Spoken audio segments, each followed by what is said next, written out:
Assalamualaikum warahmatullahi wabarakatuh. Hai anak-anak, selamat pagi. Berjumpa kembali dengan Bu Sulis. Tetap semangat belajar ya. Membuat kalimat tentunya bukan hal yang sulit bagi kalian, karena materi ini diajarkan mulai kelas 1. Namun membuat kalimat yang efektif terkadang bukan hal yang mudah. Nah, hari ini anak-anak kita akan belajar tentang kalimat efektif. Disimak ya penjelasannya baik-baik.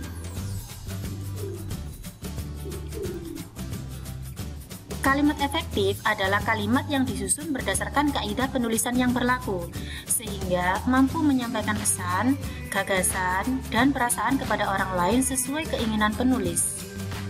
Kaidah penulisan yang dimaksud ialah seperti wajib adanya subjek dan predikat, penerapan PUEBI atau Pedoman Umum Ejaan Bahasa Indonesia secara baik, serta pemilihan kata yang tepat atau diksi.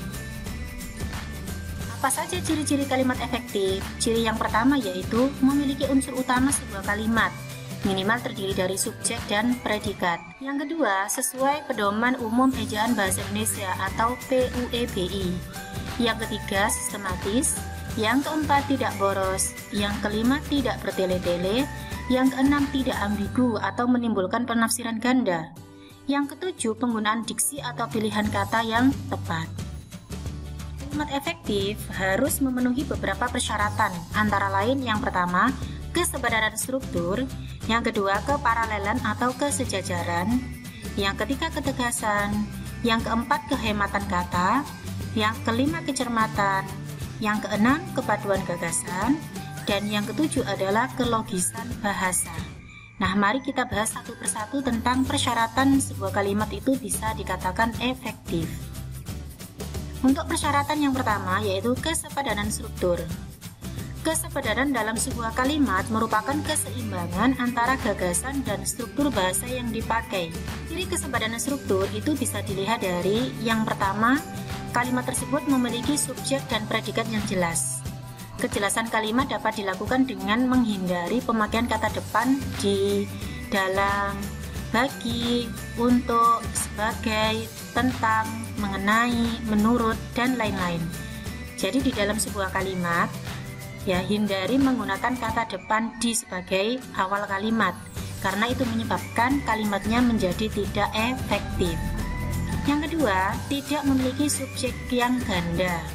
Jadi di dalam kalimat efektif, itu yang tepat adalah subjeknya hanya satu.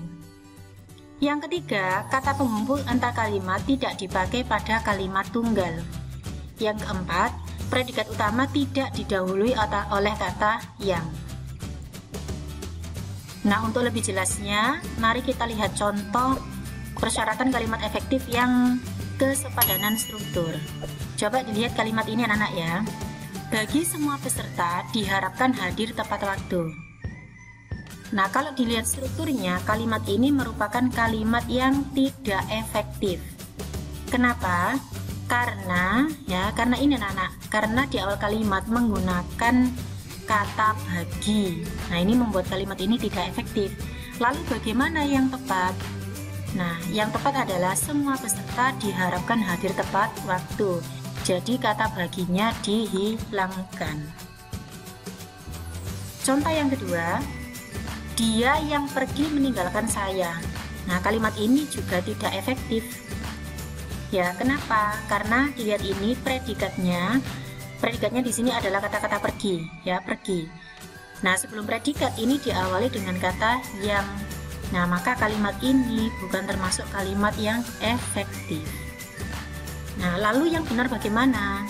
Nah, yang benar adalah seperti ini.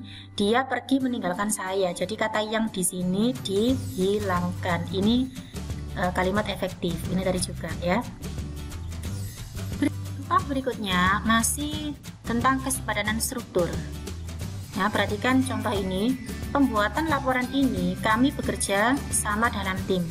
Ini kalimatnya merupakan kalimat yang tidak efektif.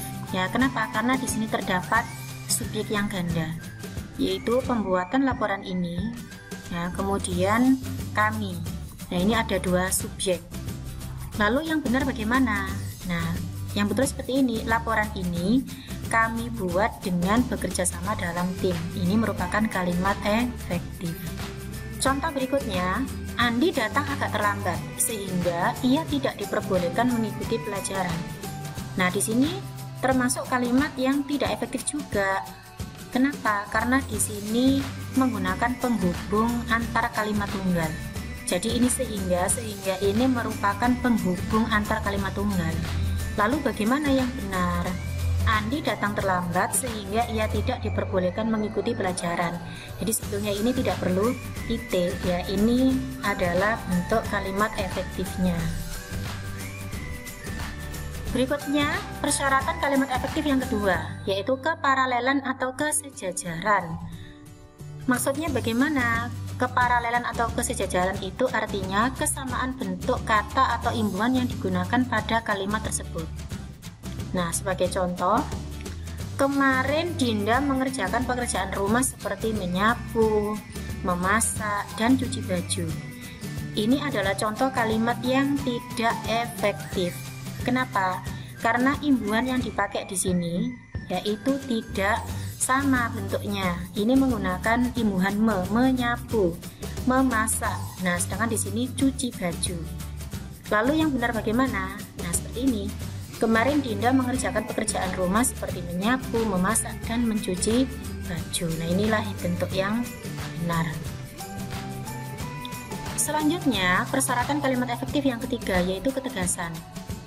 Ketegasan berarti terdapat penekanan pada ide kalimat.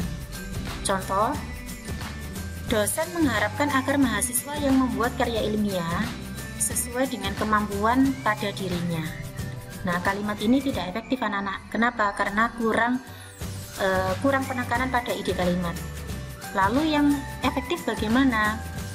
Harapan dosen adalah agar mahasiswa membuat karya ilmiah. Boleh ditambahi yang sesuai dengan kemampuan dirinya. Jadi di sini penekanannya adalah pada harapan dosen. Dan penekanan itu kalau bisa diletakkan, nah ini seperti ini di awal kalimat. Persyaratan kalimat efektif berikutnya yaitu kehematan. Kehematan di sini maksudnya menghilangkan kata, frase, atau bentuk lain yang dianggap tidak perlu dan tidak menyalahi kaidah tata bahasa. Atau nama lainnya itu tidak boros ya, tidak boros kata.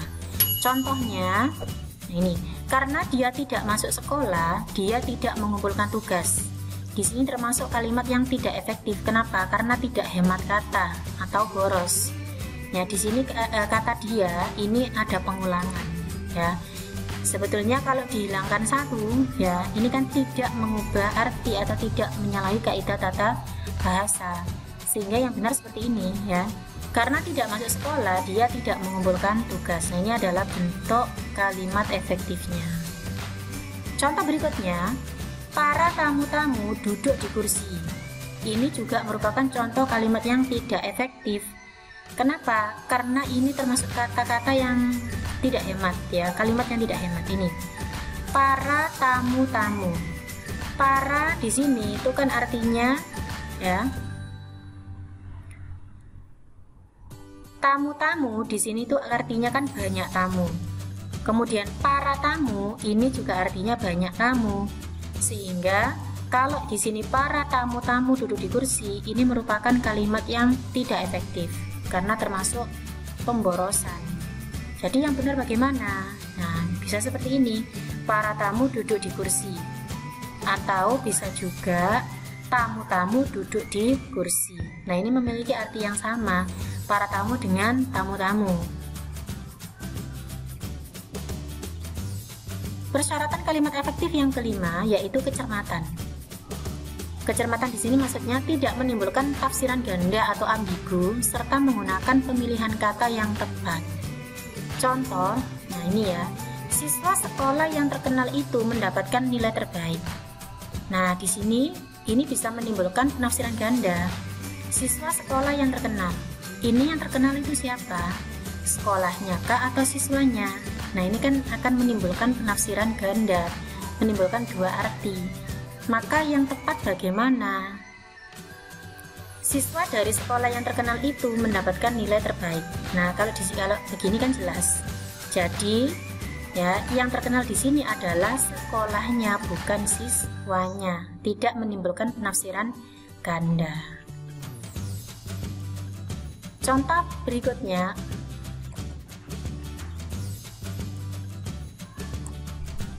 persyaratan kalimat efektif berikutnya yang keenam yaitu kepaduan gagasan. Kepaduan gagasan artinya kepaduan pernyataan yang ada pada sebuah kalimat sehingga informasi yang disampaikan tidak terpecah-pecah. Nah, perhatikan kalimat ini. Cerpen itu saya sudah baca. Ini merupakan contoh kalimat yang tidak efektif ya, karena gagasannya tidak padu. Nah, lalu yang benar bagaimana? Seperti ini, cerpen itu sudah saya baca. Nah, kalau ini kan jelas ya. Ini berarti kalimat efektif ya. Contoh berikutnya, jurnal ini membahas tentang teknologi kecerdasan buatan. Nah, ini juga bukan merupakan kalimat efektif. Kenapa? Karena di sini ada kata tentang ya. Jurnal ini membahas tentang teknologi kecerdasan buatan. Ini membuat tidak efektif. Yang efektif bagaimana? Kata tentangnya dihilangkan. Jurnal ini membahas teknologi kecerdasan buatan. Nah, ini merupakan kalimat yang efektif. Lanjut ya, persyaratan kalimat efektif yang ketujuh yaitu kelogisan bahasa. Maksud dari kelogisan bahasa, ide kalimat itu dapat diterima oleh akal dan penulisannya sesuai dengan ejaan yang berlaku. Nah, sebagai contoh, kepada Bapak Kepala Sekolah, waktu dan tempat kami persilahkan.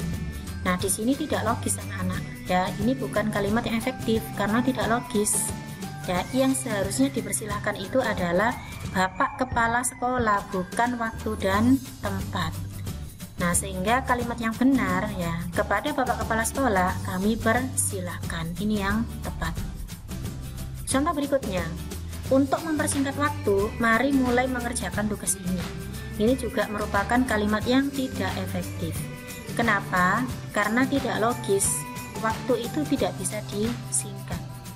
Ya, yang bisa itu adalah dihemat. Jadi bentuk efektifnya untuk menghemat waktu, mari mulai mengerjakan tugas ini. Nah, ini adalah contoh kalimat yang efektif. Bagaimana anak-anak bisa dipahami tentang pengertian kalimat efektif, tentang ciri-ciri kalimat efektif, dan persyaratan kalimat itu bisa dikatakan efektif. Mudah-mudahan bisa diterima ya. Nah, itulah penjelasan saya tentang kalimat efektif.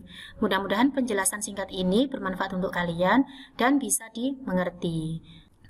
Terima kasih atas perhatiannya. Sampai jumpa pada pertemuan berikutnya. Wassalamualaikum warahmatullahi wabarakatuh.